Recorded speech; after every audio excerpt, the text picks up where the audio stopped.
Madame, monsieur, si vous faites partie de ces millions de Français qui n'ont pas une conduite dangereuse, mais qui conduisent dans l'angoisse de se faire piéger par des radars situés à des endroits absurdes ou cachés dans des voitures banalisées en circulation, qui ont peur de perdre des points et payer une amende pour quelques kilomètres-heure de plus que la limite autorisée, alors ce que je m'apprête à vous révéler est de la plus haute importance.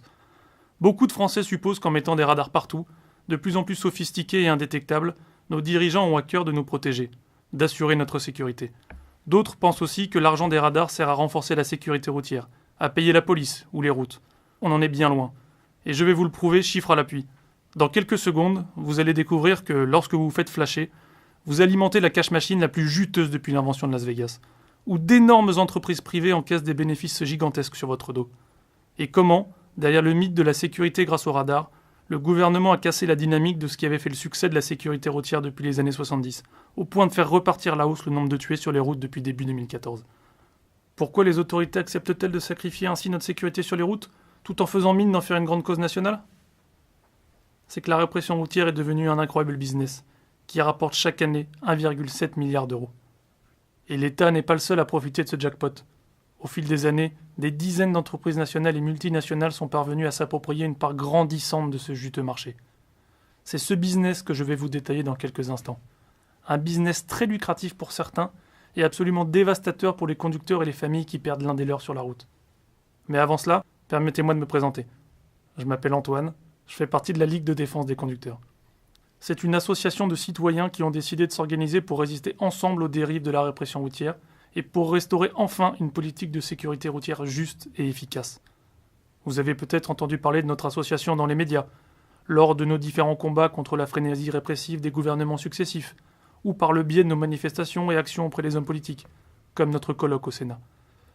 Nous avons par exemple réussi, grâce à notre mobilisation, à empêcher la généralisation du 80 km sur route, et avant cela, du 110 sur autoroute.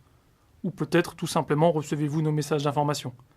Si c'est le cas, vous savez que chaque fois que le gouvernement sort une nouvelle sanction injuste envers les conducteurs, il nous trouve sur sa route.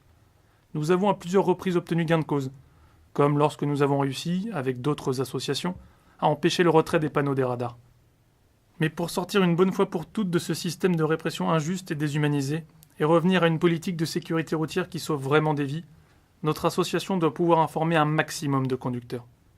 Ne vous y trompez pas, je ne viens pas faire l'apologie de la violence routière. Je ne suis pas là pour défendre les conducteurs dangereux. Comme tout le monde, je souhaite du fond du cœur qu'il y ait moins d'accidents chaque année. Et c'est justement pour ça qu'il est grand temps que tous les Français connaissent la vérité sur les radars. La vérité, la voici. Contrairement à ce que le gouvernement répète en boucle depuis des années, les radars n'ont jamais sauvé de vie. Je suis conscient que pour de nombreuses personnes, cette vérité est difficile à entendre. Comment pourrait-elle soupçonner que les pouvoirs publics font de la propagande mensongère sur un sujet aussi grave ? Pourtant, les faits sont là. Les chiffres fournis par l'ONISR, l'Observatoire national interministériel de la sécurité routière, montrent clairement que le nombre de tués sur les routes baisse de façon quasi continue depuis 40 ans. Il y a 5 fois moins de tués sur les routes aujourd'hui qu'en 1972, alors que la circulation a augmenté de près de 80% dans le même temps. C'est un formidable succès, mais il ne doit rien au radar. Au contraire, la baisse de la mortalité s'est même infléchie depuis leur mise en place à la fin de l'année 2003 et la répression aveugle qui s'en est suivie. Les raisons de ce recul de la mortalité routière depuis plus de 30 ans sont bien connues. Amélioration constante des routes et des carrefours, amélioration des véhicules, campagne de sensibilisation et de prévention efficace, lutte contre l'alcool au volant, répression ciblée et mesurée des conduites dangereuses. Pourtant, à partir de la fin de l'année 2003, la politique de prévention routière qui avait si bien fonctionné jusque-là est progressivement abandonnée. L'État commence à investir dans les radars. Ils deviennent la pierre angulaire d'un système de répression de masse qui frappe essentiellement les petits excès de vitesse. Pourtant, rouler à 3 ou 4 km/h au-dessus de la limite autorisée, ce n'est pas ce qu'on peut appeler une conduite dangereuse. Le système du tout radar punit aveuglement le plus grand nombre sans réduire pour autant le nombre d'accidents et de morts sur les routes. 13 ans après, la situation est catastrophique. Les petits dépassements de vitesse représentent 95% des retraits de points. Chaque année, 230 000 personnes perdent leur permis. Et environ un tiers d'entre elles, près de 77 000, perdent leur emploi par la suite. Des VRP, des livreurs, des infirmières libérales, des médecins qui ne peuvent plus exercer. Malgré cette hécatombe, le gouvernement s'acharne à diaboliser la vitesse. Cela permet de verbaliser les gens qui conduisent raisonnablement et ont d'ailleurs 50% de bonus sur leur assurance, mais qui ont le malheur de dépasser de quelques kilomètres heure la limite autorisée. C'est un réservoir gigantesque de nouvelles rentrées fiscales déguisées. Rien d'autre ne justifie cette frénésie anti-vitesse. Aujourd'hui encore, aucune étude scientifique n'établit de lien direct entre vitesse et mortalité routière. Je sais que ça paraît invraisemblable, mais c'est la stricte vérité. Aucune étude scientifique n'a jamais été menée en France pour vérifier le bien fondé ou l'efficacité des mesures répressives anti-vitesse prises depuis 2003. Les statistiques officielles de l'ONISR tendent même à prouver que les accidents de la route n'ont rien à voir avec la vitesse. Prenons juste quelques exemples. 2012, la vitesse moyenne augmente en France, et pourtant le nombre de tués sur la route diminue de presque 8%. Entre 1998 et 2002, la mortalité diminue de 15%, alors que sur cette période, la vitesse moyenne de circulation augmente sur tous les types de réseaux. Autoroutes, routes nationales et réseaux urbains. 2003, alors que le nombre de tués sur les routes baisse de 26% de façon historique juste avant l'implantation des premiers radars, la vitesse reste stable cette année-là. Et en 2015, bien que la vitesse moyenne ait diminué, cela n'a pas empêché la mortalité sur les routes d'augmenter de 2%. Non, vraiment, aucun lien entre vitesse et mortalité. Pourtant, le discours du gouvernement et des associations anti-vitesse qu'il subventionne à 100% est toujours le même. À chaque fois qu'il faut justifier une nouvelle mesure répressive, ils nous ressortent la même litanie. 1% de vitesse en moins, c'est 4% de morts en moins. C'est un dogme absolument infondé. Notre association a d'ailleurs publié une étude d'un mathématicien indépendant, qui a longtemps travaillé pour la défense nationale, qui démontre clairement que cette formule ne s'appuie sur aucun fondement mathématique. Mais pour le gouvernement, ce dogme, imprimé dans les esprits à grands coups de campagne publicitaire, est très pratique. Il permet de s'acharner sur la vitesse et de faire passer le moindre petit dépassement de la limite autorisée pour un acte criminel. Ce qui, bien sûr, légitime la multiplication des bridés des radars. Le système est bien ficelé, un impôt vitesse camouflé derrière un dogme pseudo-scientifique. Et l'État peut tranquillement faire fructifier le pactole des radars et le partager avec quelques entreprises bien implantées et proches du pouvoir. Car derrière les radars, c'est tout un business qui s'est développé pour orchestrer le racket des conducteurs. Dès l'origine, le gouvernement fait appel à des sociétés privées pour mettre en place sa nouvelle politique de répression routière.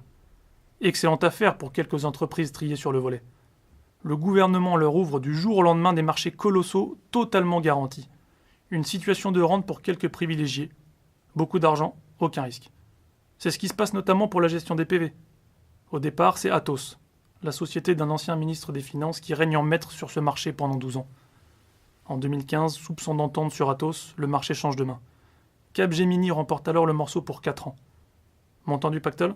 15 millions d'euros pour cette entreprise dont le PDG est un proche du président de la République. D'autres entreprises profitent allègrement de ce jackpot. DocaPost, filiale de la Poste, qui achemine chaque année des dizaines de millions de PV. Morpho, qui fabrique et entretient une grosse partie des radars en France depuis 2003. Et au fil des ans, de nouvelles entreprises qui inventent en permanence de nouvelles techniques répressives toujours plus perfectionnées. Parifex et ses radars double sens. Gatso avec les voitures radars. Vitronic pour les radars autonomes. Désormais, plus de 4200 radars sont installés sur le territoire français. Et chaque année, ces grosses boîtes se partagent un gâteau de plus de 200 millions d'euros, que le gouvernement investit pour avoir des appareils de plus en plus sophistiqués. Radar fixe, radar mobile, radar tronçon qui calcule la vitesse moyenne sur plusieurs kilomètres, radar discriminant capable de distinguer les poids lourds des véhicules légers, radar double sens qui flash dans les deux sens de la circulation, radar feu rouge qui vont même maintenant pouvoir flasher aussi la vitesse, radar autonome qui flash jusqu'à 7500 voitures par jour, radar embarqué dans des voitures se fondant dans le flot de la circulation. Sans parler des dernières technologies qui arrivent chaque jour sur le marché. L'un des derniers radars mis au point, le Mesta Fusion, est capable de flasher sur 6 fils en même temps en distinguant les véhicules, de détecter un changement de fil lorsqu'on s'est trompé de voie, et peut même voir ce qui se passe à l'intérieur des voitures pour verbaliser le conducteur qui a mal bouclé sa ceinture. Encouragés par les entreprises qui exploitent les radars, les gouvernements successifs ont mis en place un système de répression routière et de contrôle des citoyens à une échelle encore jamais vue. Un système où la répression est massifiée, robotisée, automatisée. Avez-vous déjà entendu parler du Centre national de traitement des infractions, le CNT, à Rennes? C'est une pièce maîtresse du dispositif de flicage à grande échelle que le gouvernement et les sociétés exploitant les radars ont mis en place pour mieux nous raqueter. Chaque petit dépassement de vitesse enregistré par un radar n'importe où en France est traité dans cette énorme usine APV. Sur ce plateau, les opératrices saisissent 500 plaques d'immatriculation par heure. Un supérieur les valide à la chaîne, puis tout est imprimé, mis sous enveloppe et envoyé directement dans votre boîte aux lettres. Plus de 24 millions de PV sont ainsi expédiés chaque année. Près de 66 000 PV par jour. Ce système est tellement lucratif que le centre s'est agrandi au fil des ans. Après le premier CNT de 3500 m², un second CNT de 11 000 m² a été construit, 3 fois plus grand que le premier. Et depuis que le centre traite aussi les PV électroniques, les recettes de la répression ont quasiment été multipliées par 2. Il redouble d'imagination pour augmenter encore le pactole. On parle même désormais de contrôler les conducteurs directement depuis l'ordinateur de bord de leur voiture, ou d'envoyer des drones traquer vos écarts de conduite. Vous l'avez compris, plus la répression est automatisée et systématique, et plus les grandes entreprises qui entretiennent ce système profitent de l'argent des conducteurs. Mais il y a plus grave. En misant tout sur les radars et la répression automatique, l'État ne s'attaque pas seulement à votre portefeuille. Il sacrifie votre sécurité sur la route. Ces dernières années, alors qu'il dépensait des centaines de millions dans l'achat et l'entretien des radars, le gouvernement a décidé de faire des économies, en coupant dans les budgets d'entretien des routes. Peut-être n'avez-vous pas entendu parler de ce scandale. En 6 ans, le gouvernement a amputé de plus de 20% le budget alloué à l'entretien des routes nationales et départementales. C'est pourtant sur ce type de routes qu'ont lieu 3 accidents mortels sur 4. Combien de vies auraient pu être épargnées si l'État avait entretenu les routes au lieu de mettre de l'argent dans l'achat de nouveaux radars? Des conducteurs sont envoyés dans le décor à cause d'un nid de poule ou d'une chaussée déformée. Des familles entières sont ainsi brisées. Mais tout cela laissé de côté par le gouvernement qui préfère diaboliser la vitesse. Si aujourd'hui, je vous révèle toutes ces informations sur la répression routière, ce n'est pas pour vous démoraliser. Au contraire, je veux vous proposer d'agir, ensemble, contre ces dérives intolérables de la répression routière. Le but de notre association, la Ligue de défense des conducteurs, est d'alerter l'opinion publique, les médias, les hommes politiques, et faire entendre la voix des conducteurs. Notre objectif ? En finir avec le business des radars et l'inconscience du gouvernement qui sacrifie notre sécurité sur les routes, et revenir à une politique de sécurité routière qui sauve vraiment des vies. Ce n'est pas en laissant faire le racket par les radars qu'on empêchera les accidents sur la route. Bien entendu, une personne seule ne peut rien contre ce système, mais des dizaines, des centaines de milliers de citoyens organisés, faisant front commun, peuvent faire changer les choses. Par expérience, je sais que lorsque les conducteurs se mobilisent massivement, ils peuvent obtenir gain de cause. Il y a 5 ans, après une manifestation et une forte mobilisation des conducteurs à travers toute la France, le gouvernement a dû renoncer à ne plus signaler les radars fixes. Et si vous pouvez encore rouler à 90 km/h sur route, c'est parce qu'en 2014, la mobilisation des conducteurs face à l'annonce de la généralisation du 80 km/h a été immédiate et massive. Aujourd'hui, si vous recevez cette vidéo, c'est parce que les membres de la Ligue de défense des conducteurs ont réuni les fonds nécessaires pour la concevoir et la diffuser, et vous demander de participer à notre enquête nationale sur la sécurité routière. Les résultats de cette enquête seront communiqués aux médias, ainsi qu'aux députés, au gouvernement et au président de la République. Nous devons les submerger d'enquêtes pour qu'ils prennent conscience de l'ampleur du ras-le-bol des conducteurs. C'est pourquoi la participation de chacun est cruciale.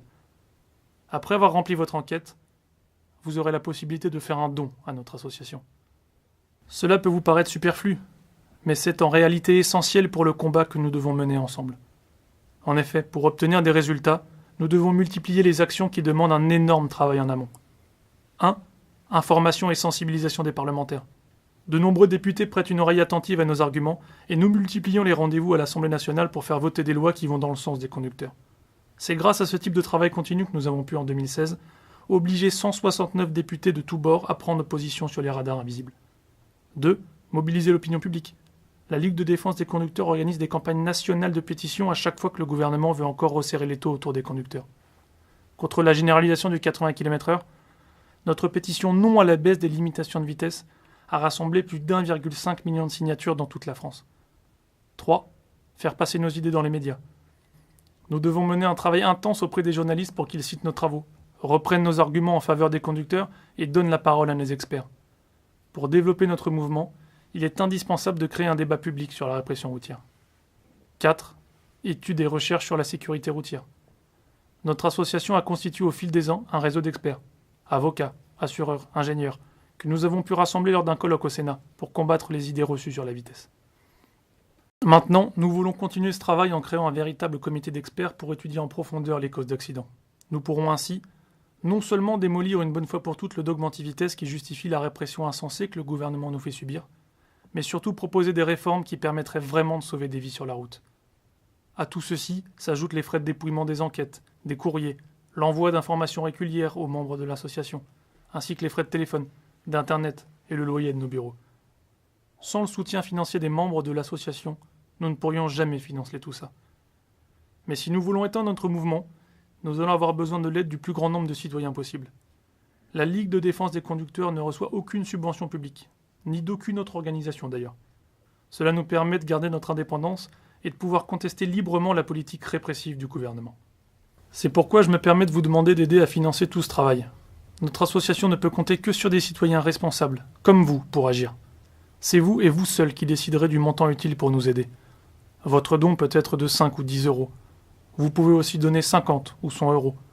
Souvent, les gens donnent 20 ou 30 euros. Chacun participe en fonction de ses possibilités, et c'est ça qui est important.